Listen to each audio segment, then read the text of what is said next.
కృష్ణా ప్రాజెక్టులకు వరద పోటెత్తుతోంది. శ్రీశైలం ప్రాజెక్టుకు ఇన్ఫ్లో అంతకంతకు పెరుగుతోంది. దీంతో ప్రాజెక్టు 5 గేట్లు ఎత్తి వరద నీటిని దిగువకు వదులుతున్నారు. నిన్న 3 గేట్లు ఎత్తిన ఇరిగేషన్ అధికారులు ఇవాళ ఉదయం మరో 2 సాయంత్రం గేట్లనెత్తారు. మొత్తంగా 7 గేట్ల నుంచి సాగర్కు కృష్ణమ్మ పరుగులు పెడుతోంది. అటు మహారాష్ట్ర, కర్ణాటక రాష్ట్రాల్లో కురుస్తున్న వర్షాలతో కృష్ణానది పరివాహక ప్రాంత ప్రాజెక్టులో నీటితో కలకలలాడుతున్నాయి. ఎగువన ఆల్మట్టి డ్యాం నుంచి వరద నీరు జూరాలకు భారీగా చేరుతోంది. జూరాల నుంచి శ్రీశైలం డ్యాంకు ఫ్లడ్ను భారీగా వదులుతున్నారు.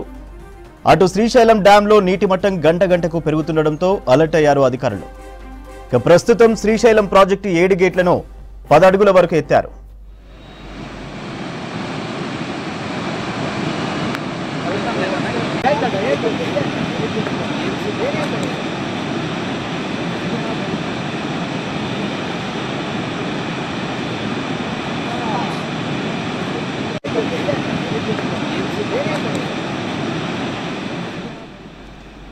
జూరాల నుంచి శ్రీశైలం జలాశయానికి ఇన్ఫ్లో 4,02,000 క్యూసెక్కులకు పైగా ఉండగా అవుట్ఫ్లో 2,50,000 క్యూసెక్కులు నమోదైంది. సుంకేసుల నుంచి శ్రీశైలం డ్యాంకు భారీగా వరద నీరు చేరుతోంది. శ్రీశైలం డ్యాం పూర్తి స్థాయి నీటి మట్టం 885 అడుగులు కాగా ప్రస్తుత నీటి మట్టం 883.50 అడుగుల మేరకు చేరింది. శ్రీశైలం కుడి, ఎడమ జల విద్యుత్ కేంద్రాల్లో విద్యుత్ ఉత్పత్తి కొనసాగుతోంది. దిగువకు నీటిని వదులుతుండటంతో కృష్ణానది పరివాహక ప్రాంత వాసులు అలర్ట్గా ఉండాలని ఇరిగేషన్ అధికారులు సూచిస్తున్నారు.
కృష్ణా ప్రాజెక్టులకు వరద పోటెత్తుతోంది. శ్రీశైలం ప్రాజెక్టుకు ఇన్ఫ్లో అంతకంతకు పెరుగుతోంది. దీంతో నిన్న 3 గేట్లు ఎత్తిన ఇరిగేషన్ అధికారులు ఇవాళ ఉదయం మరో 2, సాయంత్రం మరో 2 గేట్లనెత్తారు. మొత్తంగా 7 గేట్ల నుంచి సాగర్కు కృష్ణమ్మ పరుగులు పెడుతోంది.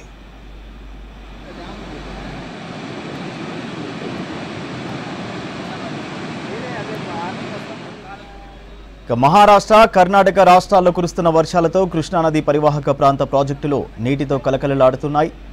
ఎగువన ఆల్మట్టి డ్యాం నుంచి వరద నీరు జూరాలకు భారీగా చేరుతోంది. జూరాల నుంచి శ్రీశైలం డ్యాంకు ఫ్లడ్ను భారీగా వదులుతున్నారు. అటు శ్రీశైలం డ్యాంలో నీటి మట్టం గంటకు పెరుగుతుండటంతో అలర్ట్ అయ్యారు అధికారులు. ప్రస్తుతం శ్రీశైలం ప్రాజెక్టు 7 గేట్లను 10 అడుగుల వరకు ఎత్తారు.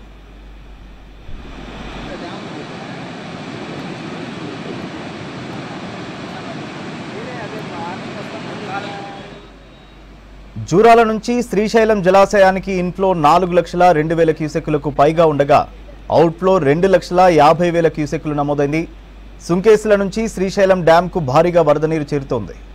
శ్రీశైలం డ్యాం పూర్తి స్థాయి నీటి మట్టం 885 అడుగులు కాగా ప్రస్తుత నీటి మట్టం 883.50 అడుగుల మేరకు చేరింది. శ్రీశైలం కుడి, ఎడమ జల విద్యుత్ కేంద్రాల్లో విద్యుత్ ఉత్పత్తి కొనసాగుతోంది.